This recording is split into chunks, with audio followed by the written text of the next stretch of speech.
Are you in the middle of planning a move in Oakland, but feeling overwhelmed by the process? In this video, we'll cover everything you need to know about choosing the right moving company in Oakland, including costs, services, and tips for a smooth relocation. Full-service movers handle everything for you, from packing up your home to transporting your belongings to your new destination.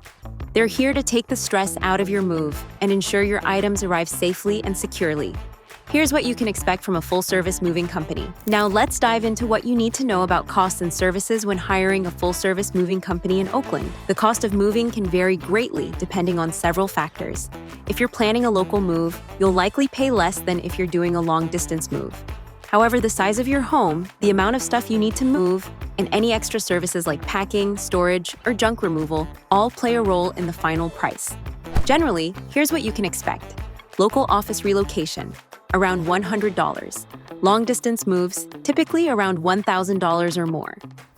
For a more accurate estimate, it's always a good idea to get a moving quote from your chosen company. This ensures that you have a clear budget for your move. Thanks for watching. Be sure to like, subscribe, and hit the notification bell to stay updated on more moving tips and services. Need help with your move? Reach out to Oakland's best movers today.